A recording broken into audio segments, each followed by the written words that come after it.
Pour investiguer la sphère viscérale, nous allons considérer un contenant et un contenu. Un contenant, le bassin, et un contenu, toute la sphère digestive. Pour des raisons de prise de vue, je vais me tourner, mais l'enfant pourrait être maintenu sur le dos, le thérapeute avançant à ce moment-là, plus vers la tête du bébé. La main inférieure, la main bassin, va venir se placer de telle sorte qu'elle va empaumer iliaque et sacrum et empaumer largement le bassin. L'autre main, la main viscérale, sera décrite comme une main passive, c'est-à-dire que jamais elle n'aura d'action du bout des doigts. L'action du bout des doigts imposerait une vitesse de pénétration dans le conjonctif de l'enfant qui est difficile à gérer et qui entraînerait soit des pleurs, soit des réactions nociceptives. Nous allons donc placer notre main et entourer le bassin autour de l'autre main. La main est donc passive. Cependant, elle doit imposer une contrainte au conjonctif, et c'est justement une fois placée que le corps du thérapeute viendra donner de la consistance à la main, mais jamais d'action musculaire du bout des doigts. Faites-en l'essai, vous verrez que les pleurs sont immédiats. Nous plaçons donc la main sous le bassin. Nous commencerons par la fin du côlon. Le tube digestif, l'estomac, transite au niveau de l'intestin grêle, puis côlon ascendant, côlon transverse, côlon descendant, sigmoïde et anus. Nous partirons donc de la fin du côlon. Nous allons donc dans un premier temps placer notre main vers la hanche gauche du patient. Nous entrons nos doigts gentiment, surtout pas en pénétrant avec nos doigts, et nous enroulons l'iliaque gauche autour de nos doigts. Il faut savoir que la consistance du ventre de l'enfant doit être en qualité élastique pure et non pas en repérage anatomique qui n'a pas cours ici.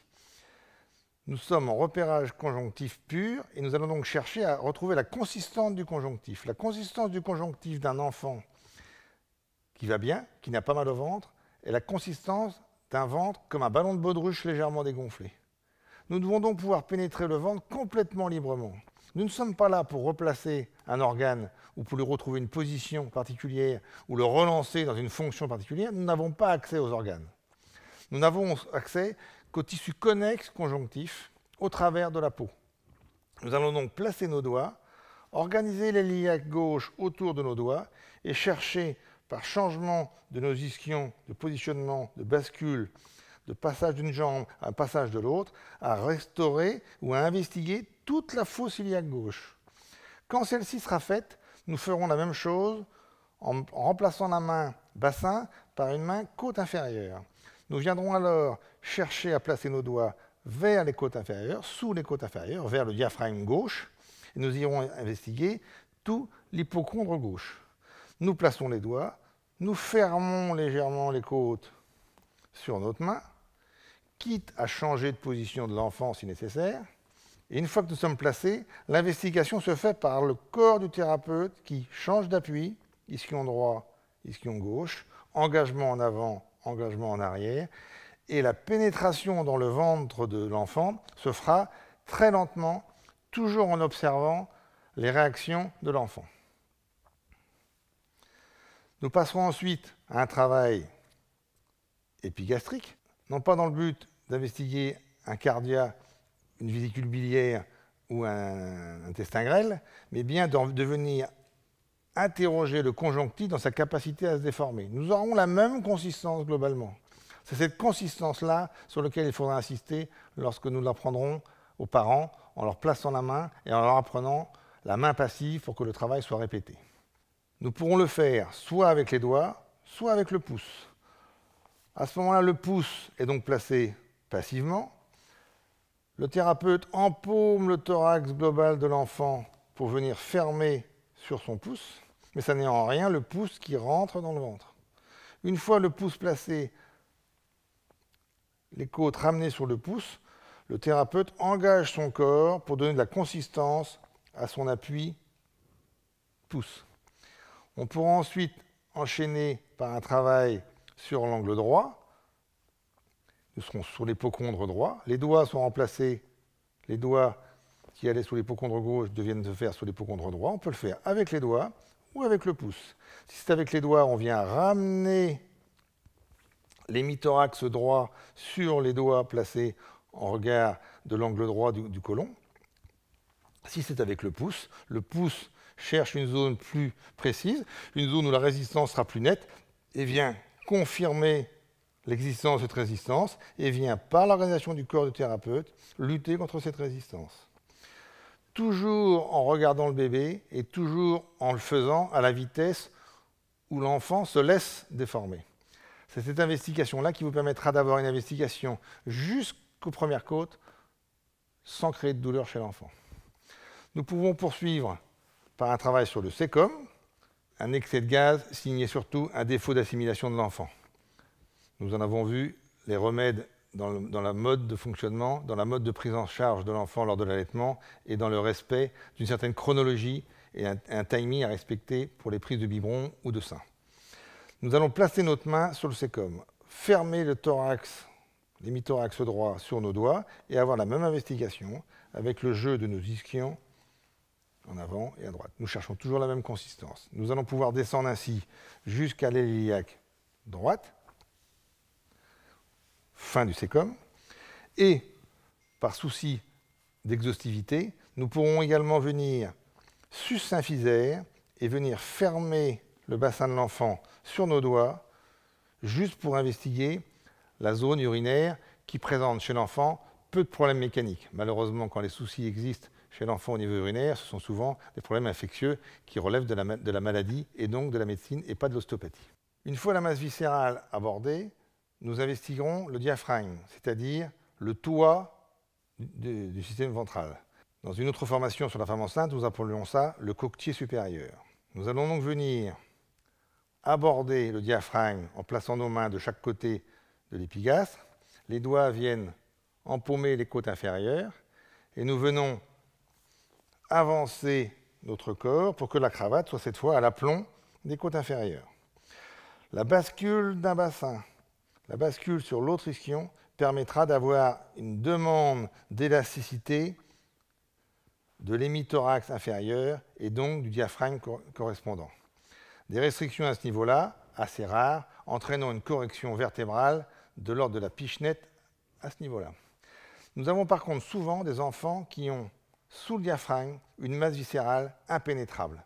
Nous ne pouvons la pénétrer ni de l'angle gauche, ni au niveau de l'épigastre, ni au niveau de l'angle droit.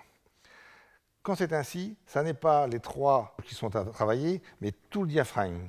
Or, le diaphragme est comme collabé à la masse viscérale. Dans ces problèmes-là, ce sont souvent des enfants qui se cabrent excessivement, comme pour se soulager de cette présence trop tenue du diaphragme sous la masse viscérale. Ce sont des enfants qui présenteront des hoquets à répétition ou des hoquets avec sanglots qui n'en finissent pas. Le traitement ne vise pas à pénétrer sous le diaphragme, même si on peut en faire une petite partie. Il vise à restaurer la qualité élastique de la plus grosse articulation du corps, la peau de l'enfant. Lorsque la masse viscérale paraît collabée sous le diaphragme, l'enfant se plaint et se plaint en se cabrant. Ce sont des enfants qui cherchent à s'étirer régulièrement afin de venir donner du jeu à ce diaphragme oppressant par rapport à sa masse viscérale. Ces enfants-là sont soulagés quand on les prend et qu'on les adosse sur notre épaule. Nous verrons que la main passive reprend le principe de soulagement. Mais bien souvent, c'est une restriction de déformabilité de toute la peau du dos, et notamment du thorax inférieur, qui vient verrouiller le bébé. Le bébé n'est bien que sur le ventre, et quand on le met sur le dos, l'étirement de son diaphragme lui fait mal. Il faut donc restaurer la qualité élastique dans son dos. Pour cela, nous prendrons le bébé d'une main. Nous allons, nous, ici, venir prendre la peau et l'engager dans tous les sens, le long de ce qui serait le diaphragme postérieur, si on veut. Le simple fait de glisser la peau, et non pas le muscle, il ne s'agit pas de techniques musculaires, mais bien des techniques de peau, où nous allons pénétrer, tenir la peau et la thruster gentiment à travers le vêtement du bébé. Nous le ferons des deux côtés. Immédiatement, une fois relâché la peau du dos, le ventre du bébé paraîtra tomber comme un ballon de baudruche dans la main qui maintient le ventre. Une main maintient le ventre, l'autre main vient travailler par trait tiré cutané, par thrust de peau le long du diaphragme postérieur. L'enfant est alors replacé sur le dos et nous réinvestiguons là, par une prise guidon du thorax inférieur. Nous recherchons à déformer le thorax inférieur et nous devons retrouver une qualité élastique un peu plus dense, bien sûr, que la qualité du ventre qui, lui, ressemble à un ballon de baudruche. Ensuite, nous allons pianoter nos doigts des côtes inférieures jusqu'aux côtes supérieures. Il faut bien comprendre que l'enfant n'est pas verticalisé. Il se sert donc assez peu de son arc vertébral. L'axe vertébral étant peu structuré, une simple pichenette suffira à corriger une perte de qualité élastique. Si lors de votre investigation en pianotage le long de part et d'autre des épineuses du dos, vous rencontrez une petite résistance, ce qui n'est pas si fréquent que ça, un simple pichenette à ce niveau-là permettra de récupérer la déformabilité. Nous reprendrons l'investigation thorax moyen. Nous verrons chez l'enfant plus grand que nous pouvons faire une investigation thorax moyen, thorax supérieur, thorax inférieur, mais elle n'a pas cours chez l'enfant de par la morphologie de son thorax. Par contre, l'investigation du thorax supérieur sera indispensable.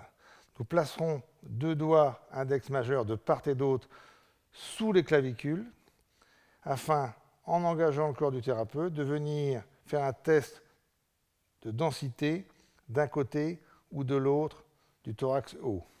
Si nous rencontrons un blocage à ce niveau-là, il peut être associé à un torticolis de l'enfant, le SCOM, sternocléido-occipito-mastoïdien, venant jusqu'aux côtes supérieures et à la clavicule.